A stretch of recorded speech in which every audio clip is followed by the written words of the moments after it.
مجمع سارا آ چکا ہے جو مجھے میسج دینا تھا، میں اسی لیے رکا ہوا تھا کہ اگر آپ کو یہ دیکھنا ہے کہ اسلام کا خدمت گزار کون ہے اور اسلام کو دھوکہ کس نے دیا ہے، نہیں جملہ بدل دوں، یہ ایک صلوات پڑھیں پر محمد و آل محمد، کہ اگر آپ کو یہ دیکھنا ہے کہ اسلام کی خدمت کس نے کی ہے اور اسلام کو نقصان کس نے پہنچایا ہے، اسلام کا خادم کون ہے اور اسلام کا خائن کون ہے، کس نے اسلام کے جیب کاٹ لیے ہیں، کس نے اسلام کو مال و دولت دیا ہے، کس نے اسلام کا خون چوس لیا ہے، کس نے اسلام کی رگوں میں اپنا خون دوڑایا ہے، اگر یہ دیکھنا ہے تو اس کا صرف ایک ہی معیار ہے۔ اتنا یاد رکھیے گا کہ اگر اسلام سے پہلے کوئی فرش نشین تھا، بوریا نشین تھا اور بعد میں قصر نشین بن گیا ہے تو یہ سمجھ لیجئے کہ اس سے بڑا اسلام کے ساتھ خیانت کرنے والا کوئی نہیں ہے، اور اگر کوئی پہلے قصر نشین تھا بعد میں بوریا نشین بن گیا، سمجھ لیجئے کہ اس سے بڑا اسلام کا خادم کوئی نہیں ہے۔ ایک صلوات پڑھیں بر محمد و آل محمد پر۔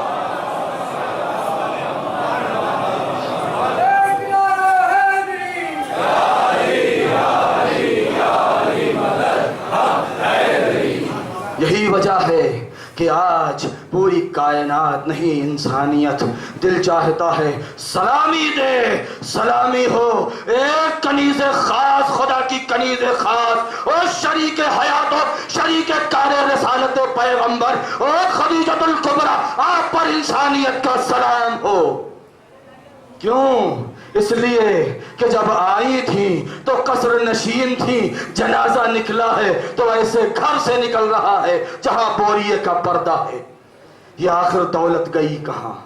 یہ آخر دولت، اور دوسری طرف دیکھ رہے ہیں کہ جب مکے سے آئے تھے تو صرف بدن پر ایک لباس پہن کے آئے تھے، لیکن جب وفات رسول کے بعد دیکھا گیا تو خزانے نکل رہے ہیں، قصر نکل رہے ہیں، محل نکل رہے ہیں۔ اب سمجھ میں آیا کہ اگر پہلے کوئی بوریا نشین تھا بعد میں قصر نشین ہوا تو وہ خائن ہے، اگر پہلے قصر نشین تھا بعد میں بوریا نشین ہو گیا تو وہ خادم ہے۔ اور یہی وجہ ہے کہ حسین ابن علی نے میدان کربلا میں اسی اعلان کے ساتھ مجمع جمع کیا تھا۔ نہیں، میں نے اس لیے جان بوجھ کے یہ لفظ کہا کہ ہمارے جوان متوجہ ہو جائیں، حسین مجمع نہیں جمع کر رہے تھے، مجمع اکٹھا کرنا اور ہے، مددگار ڈھونڈ لینا اور ہے۔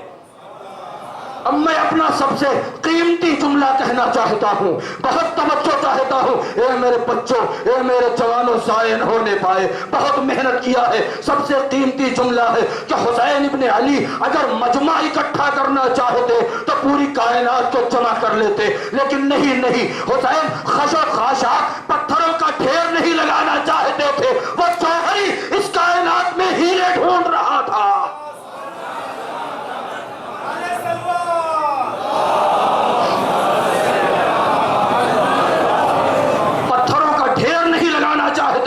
وہ جوہری، وہ معصوم جوہری اپنے دستے امامت سے ہیرے تلاش کر رہا تھا۔ نہیں، یہ بھی نہیں، بلکہ یوں کہا جائے کہ کربلا کی حقیقت اور 72 شہداء کی اگر حقیقت کو سمجھنا ہے تو ایک جملہ کہنا چاہتا ہوں، جب ابو تراب کے لال نے اپنے مضبوط پنجوں سے کائنات کا جگر نچوڑا ہے تو کائنات کے 72 قطروں میں جوہر سامنے پیش کر دیا ہے۔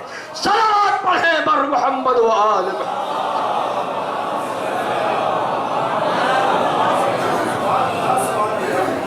ابو تراب کے لال نے جب کائنات کا جوہر کلیجہ نچوڑا ہے تو 72 قطرے نکلے ہیں کہ اگر یہی 72 پھیل جائے تو کائنات بن جائے، سمیٹ دیا جائے تو 72 نورانی قطرے بن جائیں گے۔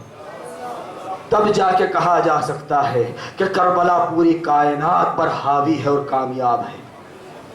یوں ہی نہیں ہے کہ ایسی آسانی سے کہہ دیا جائے کہ ایک دن میں 72 قتل ہو گئے، نہیں، سمجھنے کی ضرورت ہے۔ کتنے کیوں کہہ رہے تھے، یہ بار بار امتحان کیوں لے رہے تھے؟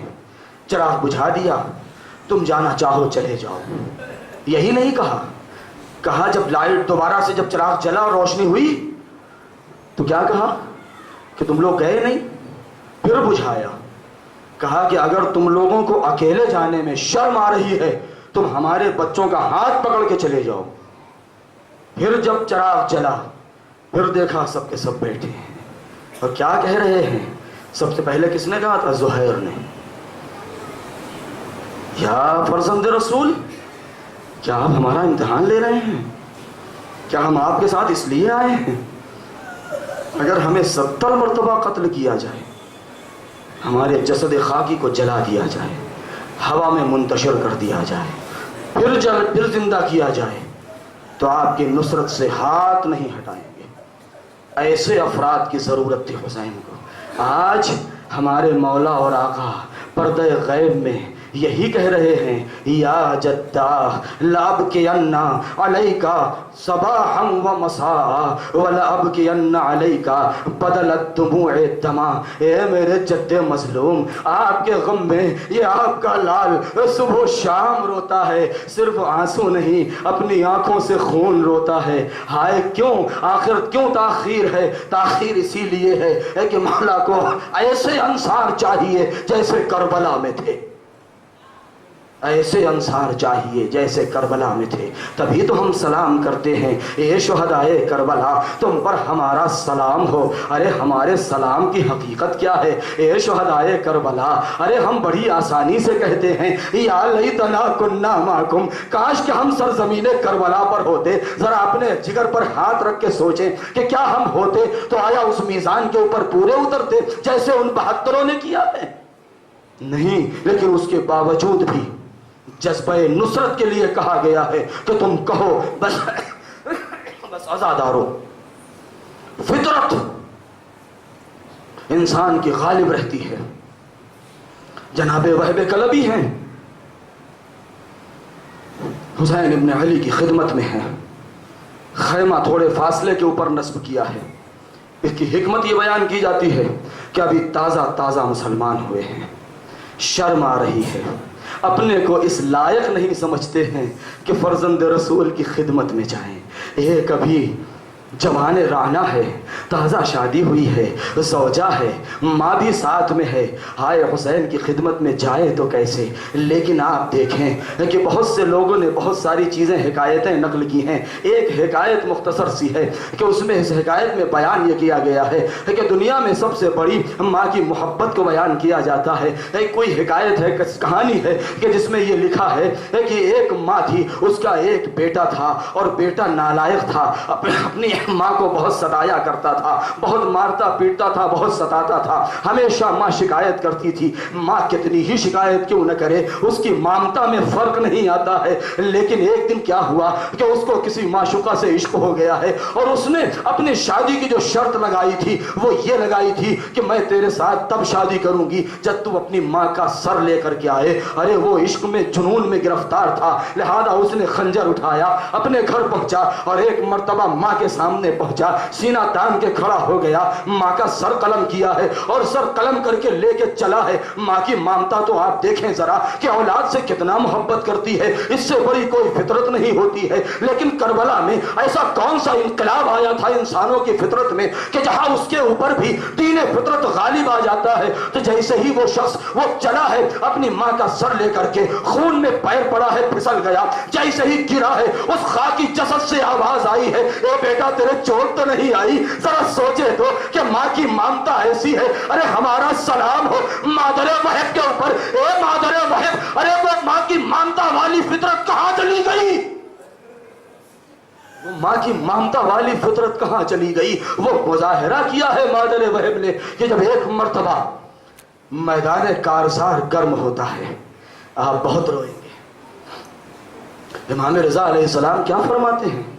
اپنے چاہنے والے ریان سے، شبیب کے بیٹے ریان ابن شبیب سے کہتے ہیں، گھر میں مجلس کیا.